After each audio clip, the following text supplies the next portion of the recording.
dan dosen yang saya kasih. Bapak, ini namanya betul ini kan? Shalom, Argen, silakan. Ya, namanya udah betul nih Pak. Oke. Ya, baik. Terima kasih untuk waktu yang sudah diberikan. Ya, saya kali ini akan mempresentasikan pertama dari pemimpin nasional ya, orang-orang yang memimpin dalam dunia politik, dan beliau ini juga orang yang memang menjadi seorang pengajar agama, tapi agama seberang. Tapi ada hal-hal yang mungkin kita bisa sama-sama belajar dari Bapak ini.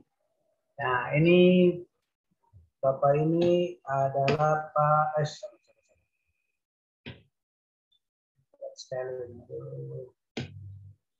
Oke.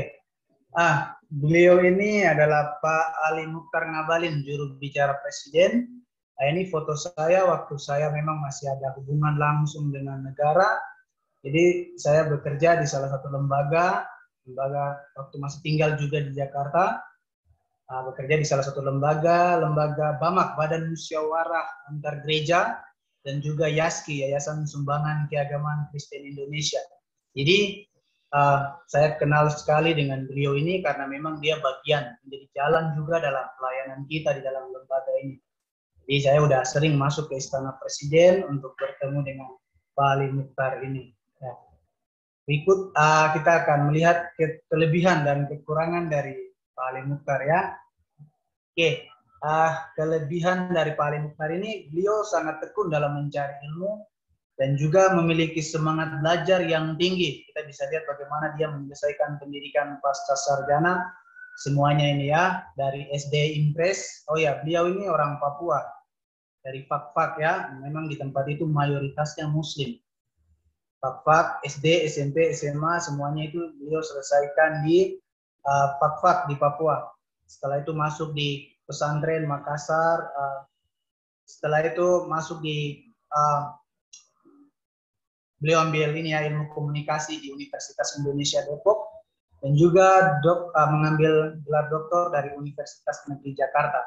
Dari ini kita bisa melihat bahwa beliau sangat tekun mencari ilmu dan memiliki semangat belajar yang sangat tinggi. Apalagi kelebihannya itu mau mengabdikan hidupnya bagi orang lain, tidak melihat perbedaan, suka menolong, dan rendah hati.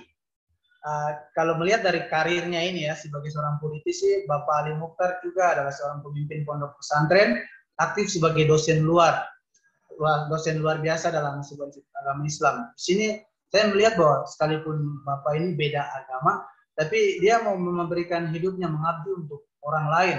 Dia tidak melihat perbedaan dan juga suka menolong.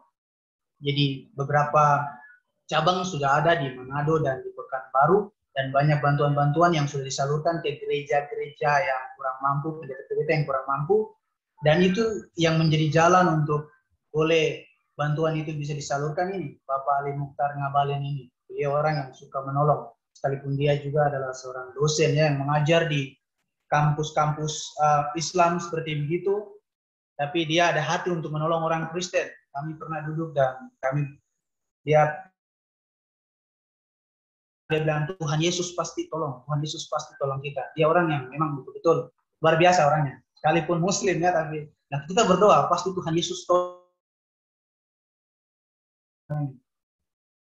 Itu yang saya lihat dari beliau ya.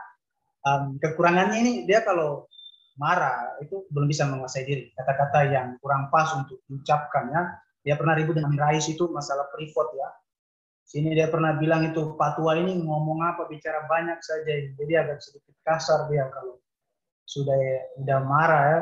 Belum bisa menguasai diri. Mungkin dua hal ini yang bisa saya lihat kekurangannya beliau. Mungkin ada lebih lagi gitu.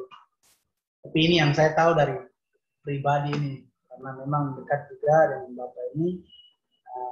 Masih lembaga itu juga masih berjalan dan beliau banyak menolong orang Kristen gitu, untuk memajukan juga sama-sama pelayanan di beberapa daerah terpencil ya di Pekanbaru, untuk menolong hamba-hamba Tuhan, gereja-gereja Tuhan. Jadi kalau memang ada orang yang bilang dia begini, saya bilang tidak. Justru orang ini yang di depan untuk berjuang untuk orang Kristen, gereja-gereja di pedalaman mendapatkan bantuan. Pak Ali Mukhtar Ngabalin. Itu kekurangan. Kekurangannya tadi sudah ya. Oke, yang patut dicontohi dari Pak Ali Mukhtar pemimpin ini ya, dia memiliki semangat untuk terus belajar, mau bergaul dengan tidak membedakan agama dan ras. Kita semua juga ya, pasti tentunya begitu. Mau mengabdikan hidup untuk orang lain, dan beliau juga suka menolong. Ya, mungkin itu saja dari pemimpin ini ya, nasional itu, politisi. Oke, pemimpin di dalam Alkitab yang saya ambil di sini Gideon. Yang terdapat di dalam Hakim-Hakim 6 pasal 6 sampai 8. Kalau tidak salah itu bagian saya itu. Oke, jadi latar belakang dari kitab Gideon ini, di mana sebelum Gideon diangkat itu menjadi pemimpin ya. Di situ orang Israel sedang ditindas atau diserahkan Tuhan karena memang mereka melakukan dosa dengan tidak menyembah Tuhan. Akhirnya Tuhan menyerahkan mereka kepada orang Midian selama 7 tahun. Jadi selama 7 tahun itu orang Midian berkuasa atas orang Israel. Di sini yang saya melihat bahwa ketika orang Israel melakukan dosa, Tuhan menggerakkan kuasa lain untuk menguasai mereka. Gitu. Tapi tujuan Tuhan bukan untuk memusnahkan semua orang Kristen, memusnahkan semua orang Israel, tapi tujuan Tuhan untuk mendidik mereka. Nah, seperti apa didikan Tuhan nanti kita akan lihat. Sini seperti begitu ya, orang Israel sudah lama sekali ditindas selama 7 tahun. Nah, di saat-saat seperti inilah orang Israel akhirnya berseru kepada Tuhan, meminta tolong. Akhirnya Tuhan mengirim nabi. Di situ nabi itu datang mengingatkan firman Tuhan. Tuhan mengingatkan kembali kebaikan-kebaikan Tuhan. Aku ini yang telah mengeluarkan engkau dari tanah Mesir, dari tempat perbudakan. Di sini Tuhan bukan ingin makan puji lah istilahnya, ingin dipuji-puji, tidak. Karena motivasi ketulusan Tuhan itu ya untuk menolong umat Israel itu sebelumnya memang ada perjanjian yang mengikat antara Abraham dan Tuhan sendiri. Di mana kita tahu bahwa mereka ketika melakukan perjanjian itu covenant ya. Covenant itu di situ Tuhan suruh Abraham untuk belah itu binatang-binatang itu. Cuma yang burung terpukul atau merpati yang tidak dibelah. Nah, itu Tuhan pakai budaya perjanjian orang Timur Tengah di sana, Tuhan pakai untuk meneguhkan perjanjian antara Abraham dan Tuhan. Nah, perjanjian sehingga Tuhan tidak pernah melepaskan umat Israel sekalipun mereka diserang seperti kayak gitu ya, Tuhan akan tetap menolong mereka ketika umat Israel berseru minta tolong kepada Tuhan. Nah, di sini kita lanjut. Nah, setelah mereka sudah berseru kepada Tuhan, akhirnya Tuhan memakai Gideon. Nah, di sini kita bisa lihat kenapa Tuhan memakai Gideon, kelebihannya apa. Ini yang pertama, Gideon rajin. Ya, rajin. Jadi di Hakim-Hakim 6 ayat 11 itu, pada saat malaikat Tuhan datang kepada Gideon, Gideon sedang bekerja mengerik gandum. Sama seperti Yesus pada waktu mencari murid-muridnya, ke-12 rasul. Petrus sedang di danau, terus Matius sedang duduk di rumah cukai. Ini orang-orang yang pada saat itu dipanggil oleh Tuhan, mereka pada saat itu sedang bekerja gitu. Mereka adalah orang-orang yang rajin ya, seperti itu. Ya, termasuk saya juga sebelum saya melihat Tuhan, saya di salah satu perusahaan bawa alat berat, ekskavator, bongkar-bongkar hutan di Papua sini, bikin jalan, di situ saya dipanggil. Itu lama, sudah lama untuk melayani Tuhan. Yang kedua, taat beribadah. Gideon ini adalah seorang yang taat beribadah. Hakim-Hakim 6 ayat 24, di mana Gideon mendirikan mezbah. Jadi pemulihan kembali hubungan dengan Tuhan ini. Karena ini, ketika umat Israel tidak menyembah Tuhan, maka musuh masuk. Nah, ini yang saya melihat bahwa Gideon mau mendahulukan hubungan dengan Tuhan. Hubungan dengan Tuhan. Memang iblis, yang pertama iblis incar itu hubungan dengan Tuhan. Hubungan dengan Tuhan kalau sudah iblis hancurkan, hancur kita punya hidup. Seperti itu. Yang ketiga, memiliki respon akan firman Tuhan. Ketika Gideon setelah membangun hubungan dengan Tuhan, pewahyuan turun atas Gideon untuk memiliki respon melakukan firman Tuhan seperti yang tercatat di dalam Hakim-Hakim 6 ayat 27 itu, diperbuatnyalah apa yang difirmankan Tuhan, respon terhadap firman Tuhan. Ya, saya juga akui kelemahan saya kadang lambat untuk merespon firman Tuhan. Nah, ini kelebihan dari Gideon lagi adalah mudah dikuasai atau dipimpin Roh Kudus. Ya, Gideon ini adalah orang yang dikuasai atau mudah dipimpin oleh juga dari sini bahwa ada banyak ya tidak semua orang ya yang dikuasai Roh Kudus mau dipimpin Roh Kudus. Contohnya suruh mengampuni sudah nyata-nyata dipenuhi Roh Kudus setiap hari penyembahan atau apalah itulah. Namun susah untuk mau mengampuni seperti kayak gitu. Jadi Gideon ini dipenuhi dan dikuasai oleh Roh Kudus. Seperti itu kalau mau membahas tentang kepenuhan dan dikuasai itu di Lukas 4 ayat 1 itu ya. Yesus yang penuh dengan Roh Kudus di ayat 14 dalam kuasa Roh Kudus. Jadi Yesus dipenuhi dan dikuasai. Ini ya dia dikuasai atau seperti itu ya. Ya, tidak hanya mau dipenuhi tapi mau dikuasai oleh Roh Kudus juga. Dimana ketika Roh Kudus suruh mengampuni, saya harus semangat. Di Hakim-Hakim 7 ayat 15 ini. Ketika Tuhan menyuruh untuk memeriksa, coba mendengarkan di tenda musuh apa yang akan kau dengarkan di sana. Di situ mereka membahas tentang bagaimana mimpi seseorang yang mimpi di tentara Midian itu bermimpi bahwa ada sesuatu yang membongkar tenda mereka gitu. Dan kesimpulan di situ bahwa mimpinya itu adalah tidak lain bahwa itu adalah pedang Gideon. Jadi Gideon setelah mendengar akhirnya dia kembali kepada dan dia katakan Tuhan telah menyerahkan orang Midian. Jadi ini yang suka mempunyai bisa menyemangati orang yang oleh dia dan dapat mengajar orang lain di ayat 7 ya pasal 7 ayat 17 itu di situ mengatakan bahwa perhatikanlah aku dan lakukanlah seperti yang aku lakukan. Bagaimana dia mau menjadi pengajar bagi orang lain begitu jadi teladan lah, untuk menyuruh orang lain mengikuti apa yang dia lakukan seperti kayak gitu. Dan Gideon juga dapat mengajak ya, mau mengajak kerjasama. Ya, saya tambahkan itu kerjasama tim lah. Jadi Hakim-Hakim 7 ayat 24 itu ketika mereka sudah menyerang, kemudian Gideon menyuruh orang-orang untuk ke bagian pegunungan Efraim, cepat turun kuasai setiap batang-batang air itu.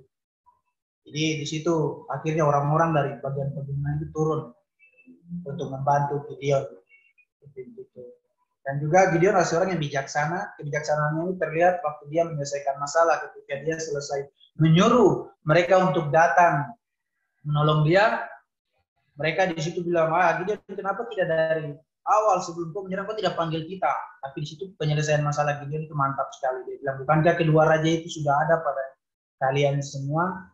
Jadi kebijaksanaan di dalam permasalahan itu juga yang seorang pemimpin harus miliki. Dan Gideon juga ada seorang yang pantang menyerah. Di Hakim-Hakim 8 ya ayat 4 itu di situ dikatakan meskipun masih lelah namun mengejar juga. Di sini dia orang yang tidak kenal lelah untuk melakukan visi misi yang Tuhan berikan buat dia. Dan berikut dia perhatian kepada bawahan. Ketika mereka masuk di salah satu kota yang bernama Sukot itu semua orang yang mengikuti dia lapar. Jadi akhirnya dia peduli pada semua tentara Israel, orang yang mengikuti dia. Akhirnya dia bilang tolong berikan makanan buat orang-orang yang mengikuti aku. Seperti itu. Kelemahannya Gideon ini, ya nanti ada satu kelemahan yang saya tidak isi, nanti saya mau coba lemparkan ke audiens, maksudnya mau bertanya kepada audiens, teman-teman, dan juga Pak dosen mungkin bisa tolong saya, situ kelemahan Gideon yang tidak saya tulis, yaitu di mana kita kepada Tuhan 2 kali. Tanya tapi minta tanda. Masalah gunting itu, kalau gunting ini di atas ada embun, kayak gitu. Itu yang saya mau tanya.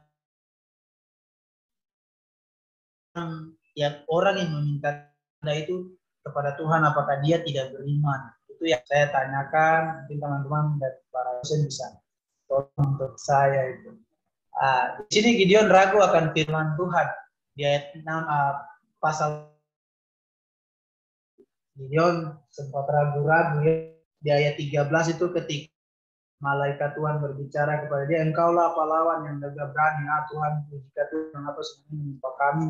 Terus di ayat 15 itu dikatakan lagi, bukankah aku memutuskan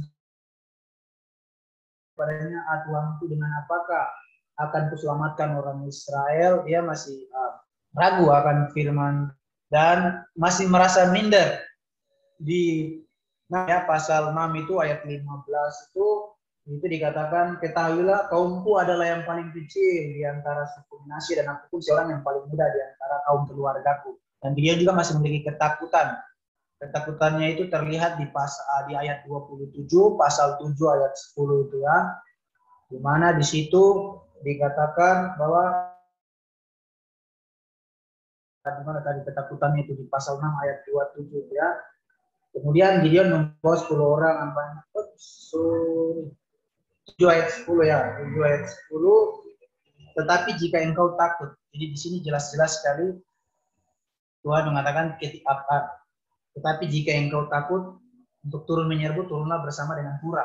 Jadi di situ memang Gideon mengajak Pura itu membawa senjatanya untuk turun. Dia masih memiliki ketakutan dan masih mengandalkan kekuatan sendiri. 7 ayat 2 berfirman Tuhan kepada Gideon, terlalu banyak rakyat yang bersama-sama dengan engkau itu. Memang kita tahu dalam ya sistem orang perang itu kalah jumlah, kalah perang. Jadi memang harus jumlah banyak baru bisa menang. Tapi di situ Tuhan ajarkan sesuatu yang beda. Kurangi itu dari 32.000 menjadi 300 tentara yang pergi berperang dengan Gideon. Jadi Tuhan mengajarkan untuk tidak mengandalkan banyaknya atau jumlah itu tentara itu. Ya, di sini saya tulis ya, mengandalkan kekuatan sendiri. Berikut ini Gideon juga seorang yang ganas ya, waktu kembali itu dia bunuh itu semua orang yang waktu dia minta makan, tapi juga takut juga waktu ini betulkah tidak salah, kayaknya salah ini saya isi, tapi ya yang saya lihat seperti itu di Alkitab dicatat seperti itu, dia ganas, dia kembali, setelah itu dia bantai semua orang Sukot itu, para tua-tua di kota itu dia cambuk dengan duri karena tidak mau memberikan makan pada saat itu kepada tentara-tentara yang mengikuti Gideon. 8 ayat 17 itu ya, juga menara Penuel dirobohkannya dan dibunuhnya orang-orang kota itu. Wah, ini dia orang yang ganas juga. Dan berikut kelemahan Gideon, tidak berpikir panjang. Pasal 8 ayat 27 itu bagaimana Gideon membuat effort, dia tidak berpikir. Mungkin maksud Gideon bukan untuk menyuruh orang Israel menyembah effort itu, tidak.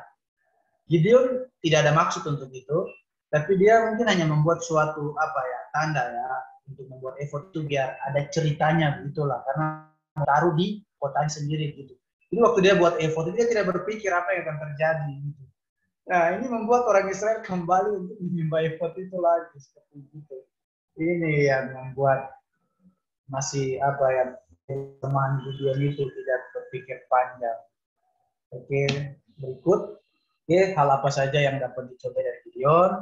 Pertama, taat beribadah, rajin, pantang menyerah, bijaksana, mau dipimpin Roh Kudus, penyemangat, mau. Mungkin itu saja. Itu tadi ada pertanyaan yang tadi saya mau tanyakan ke teman-teman dan juga Pak dosen, mungkin bisa tolong saya.